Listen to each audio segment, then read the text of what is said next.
What happens when a stranger appears on the horizon of Maasai lands? Think they roll out the red carpet? Think again. There's a tribe that might make an outsider wait 3 whole days under the blazing sun before an elder even bothers to look their way.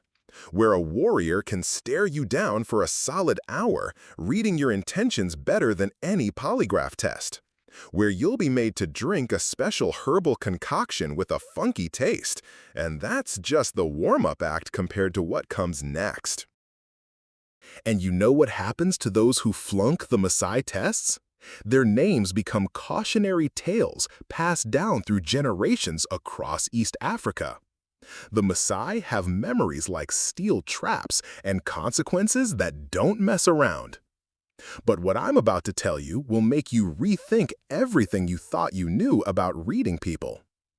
Picture this. You're surrounded by a circle of red cloaks, and the ritual jumping begins. Sounds cool? Now imagine that the height of each jump determines your future in the tribe. And every jump is basically a question to ancestral spirits about your fate. Or how about this? You're invited to join a hunting party with a group of young warriors going after big game. Sounds like an honor, right? Only nobody mentions that if you chicken out, you'll strip the entire group of their right to call themselves warriors. But the most mind-blowing thing isn't how tough the Maasai trials are. It's that behind this apparent harshness lies a people-reading system so accurate it hasn't failed the tribe once in 1,000 years of existence. And here's what will really blow your mind. Throughout all of history's contact with the outside world, only 7 Europeans have ever become full-fledged members of the Maasai tribe. And what did they get in return? Not wealth, not power, something far more valuable, an ability that changed their lives forever. Today, I'll tell you about the secret rituals of how the Maasai receive outsiders, how they can size up someone's character in seconds just by watching them walk, about trials that might seem bizarre to you but actually reveal personality traits more accurately than any psychological testing. And at the end, you'll learn the Maasai's main secret, an ancient technique for reading people that they've used for millennia.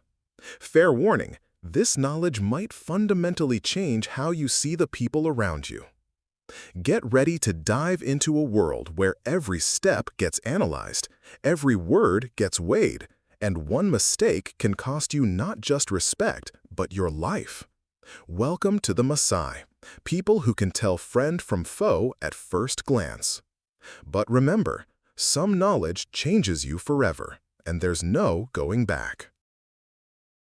The red sun rises over the endless savannas of East Africa.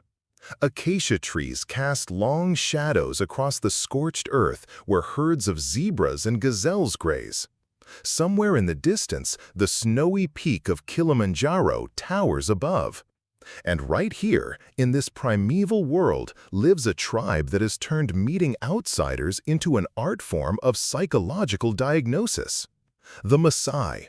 About 1 million people scattered across Kenya and Tanzania. Warriors in red cloaks, herders who still live in harmony with the wild. People who take nobody at face value and trust no one without proof. The Watchers. When an outsider's figure appears on the horizon, the Maasai spot them long before they notice the settlement. Young herders, whose vision has been sharpened by life in the savannah, are the first to sound the alarm. They don't shout or wave their arms. They use a system of signals that only they understand. Specific positioning of spears, movements of cloaks, whistles that could pass for bird calls. Information passes from herder to herder, hill to hill, and by the time the stranger approaches the kraal, a traditional Maasai settlement, the entire community already knows about their approach.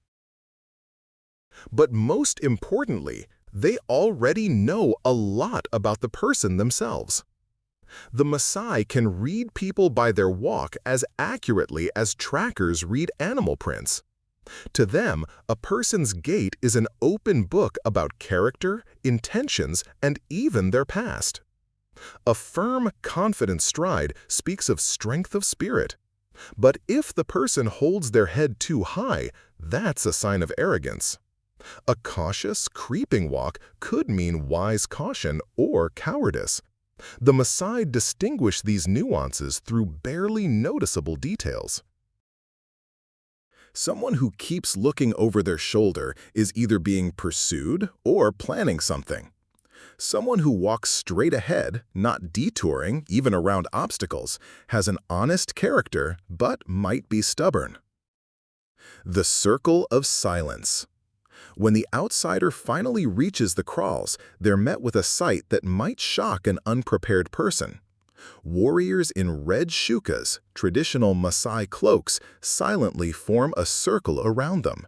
They don't say a word, ask no questions, just stand and stare. This is the first and most crucial test, the trial by silence. The Maasai know that in silence, a person reveals their true nature. The nervous type will start babbling non-stop, trying to fill the quiet. The aggressive type will start demanding explanations and attention. The cowardly type will try to leave or hide behind smiles and gifts. But someone worthy of respect will simply stand and wait, calmly, with dignity, showing they understand that here they're a guest and the hosts have the right to set the rules of engagement.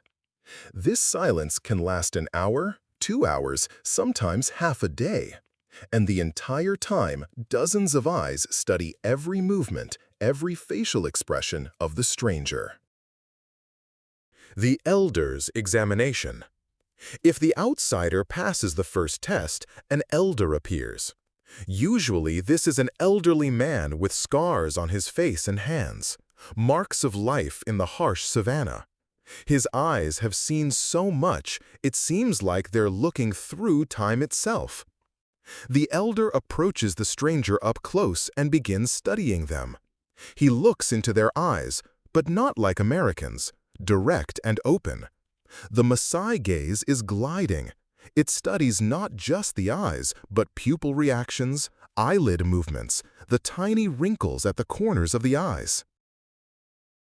Then, the elder slowly circles the outsider, sometimes stopping, sometimes quietly muttering something in his language. He studies posture, muscle tension, how the person breathes under intense scrutiny. This ritual might seem humiliating, but it's actually the highest form of respect. The Maasai treat character diagnosis like a sacred art. The ritual drink. If the elder gives the green light, the next phase begins, ritual hospitality. The outsider is offered a traditional Maasai drink, a special mixture of milk with local herbs and spices. For Americans, this is a real trial. The drink has a thick consistency, an unusual sour taste, and a specific smell that takes getting used to. But it's not about making the person suffer. The Maasai observe the reaction. Can the stranger overcome their disgust out of respect for tradition? Can they accept what's sacred to their hosts, even if it goes against their habits? Someone who pushes the cup away with disgust shows they think they're above local customs. Someone who drinks while grimacing and showing obvious revulsion demonstrates weakness of character. But someone who accepts the drink calmly shows strength of character and respect for foreign culture. The Dance of Spirits. The next trial is participation in ritual dance. This isn't tourist entertainment, but a sacred ceremony where the Maasai communicate with ancestral spirits. The outsider is placed in the center of a circle, and warriors begin dancing around them. They jump high into the air. This is the famous Maasai dance that requires incredible physical strength and endurance. But the stranger isn't asked to dance, just to stand and feel the rhythm. The Maasai believe that ancestral spirits can convey their opinion about a person through dance. If something goes wrong during the dance, one of the dancers stumbles, the rhythm breaks, Wind starts blowing. It's considered a bad sign. Tests of endurance. Some Maasai groups practice endurance trials. The outsider might be asked to walk a long distance under the sun without stopping, or maintain an uncomfortable sitting position for a long time. This isn't cruelty, but a test of willpower. The Maasai know that someone who can control their reaction to discomfort can control their emotions in other situations too. And someone who gives up at the first sign of difficulty probably won't be a reliable ally in serious trials. The generosity check. One key trial is the test of generosity. The outsider is asked to show what they've brought as gifts to the tribe. The Maasai judge not the value of the gifts, but the attitude toward giving. Someone who brought expensive items but gives them reluctantly is considered stingy. Someone who brought simple gifts but offers them wholeheartedly earns respect. And someone who came empty-handed but is ready to give the little they have, the shirt off their back, the watch from their wrist, shows true generosity of spirit. The wisdom test. The Maasai value not just physical strength, but wisdom too. The outsider might be asked to solve a complex problem or give advice in a disputed situation. For example, they might tell a story about a conflict between two families over cattle and ask for a fair solution, or ask what to do with a young warrior who broke tradition. The Maasai listen carefully to the answer, evaluating not just its wisdom, but the person's ability to think about the community's welfare, not just their own benefit. Night in the wild. The final trial might be a night spent in the savannah under the open sky. The outsider is taken some distance from the settlement and left alone until dawn. This tests fearlessness and endurance. The African savanna at night is full of dangers, from predators to poisonous snakes. Someone who calmly survives such a night proves their courage and composure. The verdict. In the morning, the elders gather for council and discuss the results of all trials. They evaluate every reaction, every word, every action of the outsider. If the decision is positive, the stranger is ceremonially accepted into the community. They're given a new name in the Maasai language, gifted a red shuka and spear, and allowed to participate in communal meals and councils. The decision is negative. They're politely but firmly asked to leave tribal territory. The Maasai show no hostility. They simply make it clear that the person isn't a good fit. The memory keepers.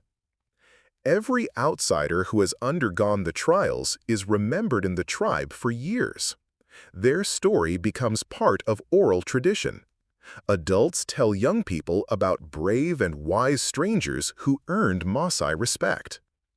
But memory also preserves other stories about those who couldn't handle the trials. These tales serve as warnings and help new generations better understand human nature. The ancient secret. The main secret of the Maasai system is that they don't test individual qualities, but evaluate a person's integrity. They understand that true character shows not in words, but in reactions to stress, discomfort, fear, and unusual circumstances. Americans are often amazed by the accuracy of this system. People the Maasai accepted really do turn out to be honest, brave, and reliable. And those they rejected, sooner or later, confirm the correctness of that decision through their actions. In a world where first impressions are often deceiving, the ancient wisdom of the Maasai reminds us about the importance of truly knowing human nature through actions, not words.